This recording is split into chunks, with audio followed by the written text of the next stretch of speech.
성경이 말한다 Q&A 2부 신앙생활편 이제 오늘 44회인데요. 우리 민족이 옛 유대인들처럼 특별하다고 주장하는 사람들에 대해서 우리 말씀에 무엇이라고 답변하고 있는지 생각해 보겠습니다. 한국을 동방의 이스라엘이다 또는 해 뜨는 곳으로 특별히 하나님의 택하심을 받은 곳이며 이곳에서 14만 4천 명이 나온다는 주장을 하는 사람들이 있습니다. 1960년대에 전도관을 비롯해 신천지 등 신흥 집단에서 주로 그런 주장을 합니다. 또한 이스라엘의 회복을 믿고 있는 분들 중에서도 이와 비슷한 생각을 가진 사람들이 있습니다. 사도행전 10장 34절 35절 베드로가 입을 열어 가로되 내가 참으로 하나님은 사람의 외모를 취하지 아니하시고 각 나라 중 하나님을 경외하며 의를 행하는 사람은 하나님이 받으시는 줄 깨달았도다. 신약의 초기에 사도들까지도 그들이 혈통적으로 아브라함의 언약을 계승한 자손으로서 택한 백성이라는 자존심과 민족적 우월감을 가지고 있었습니다. 예수님이 메시아 곧 그리스도라고 믿으면서도 그들에게 주셨던 특권이 사라지지 않았다고 생각하고 있었습니다. 베드로가 로마의 백부장 고넬료의 집에 가서 그곳에 모인 이방인들에게 말씀을 전하면서 비로소 자기가 품고 있던 사상이 잘못이라는 것을 깨달았다고 간증하는 말씀입니다. 주님은 그에게 그날 정오에 보여주셨던 환상을 통해 십자가 이후 유대인과 이방인을 가로막은 장벽이 사라졌음을 가르쳐 주셨습니다.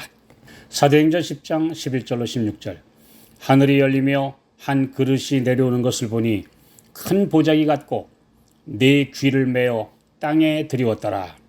그 안에는 땅에 있는 각색 네 발 가진 짐승과 기는 것과 공중에 나는 것들이 있는데 또 소리가 있으되 베드로야 일어나 잡아먹으라 하거늘 베드로가 가로되 주여 그럴 수 없나이다. 속되고 깨끗지 아니한 물건을 내가 언제든지 먹지 아니하였삼나이다 한데 또 두 번째 소리 있으되 하나님께서 깨끗게 하신 것을 내가 속되다 하지 말라 하더라. 이런 일이 3번 있은 후 그 그릇이 곧 하늘로 올리워 가니라. 이것은 아무거나 잡아먹어도 된다는 그런 가르침으로는 받아들이면 절대 안 됩니다. 이것은 그들이 아주 가증하고 속된 그런 동물과 똑같다고 취급한 이방인들이 하나님 보시기에 전혀 이제는 차별이 없다고 하는 것을 깨우쳐 주시기 위해서 보여주신 환상이라는 사실입니다. 그 환상으로 베드로는 책망과 교훈을 받았습니다. 이것은 그에게 하나님의 목적, 곧 그리스도의 죽으심으로 이방인들이 유대인들과 같이 구원의 후사가 될 것임을 나타냈습니다. 그러나 아직 제자들 중에 아무도 이방인들에게 복음을 전하지 않았습니다. 그들의 마음 가운데는 그리스도의 죽으심으로 이미 무너진 장벽이 아직도 존재하여 그들의 노력은 유대인들에게만 국한되어 있었습니다. 이것은 그들이 이방인들을 복음의 축복에서 제외된 사람들로 생각한 까닭이었습니다. 이제 주께서는 하나님의 계획의 범위가 세계적이라는 것을 베드로에게 드디어 가르쳐 주셨습니다.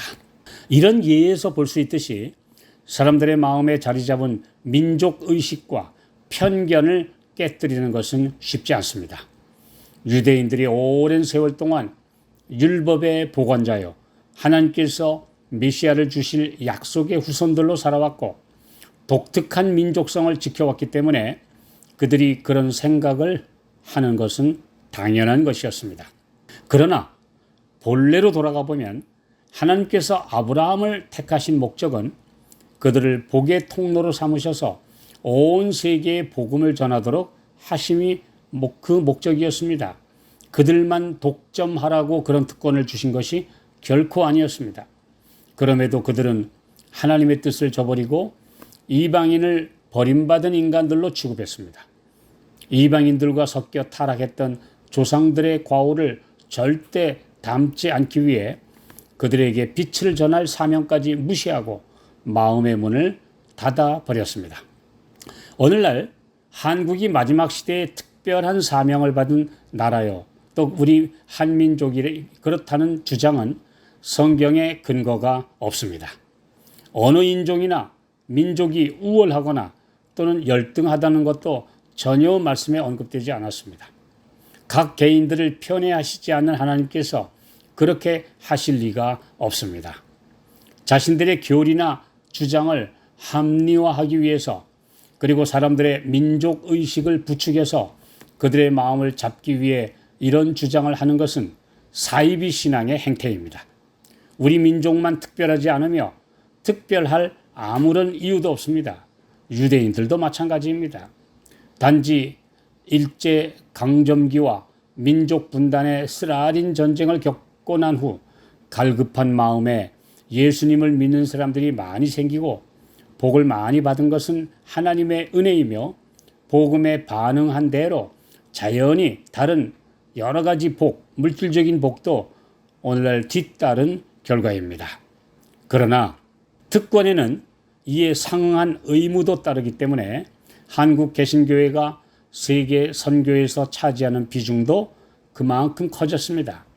많은 헌신적인 선교사들이 지구촌 오지들에서 봉사하고 있으며, 이들을 후원하는 성도들의 아름다운 정신도 세계에서 돋보이는 수준입니다. 이런 점은 자부심을 가져도 좋은 미담입니다. 그러나 민족적 우월감이나 한반도가 특별한 복음의 중심인 것처럼 주장하는 것은 잘못된 것입니다. 다니엘서와 계시록에서 동쪽, 해 뜨는 쪽이라는 말은 예수께서 오시는 방향을 가리키는 표현입니다.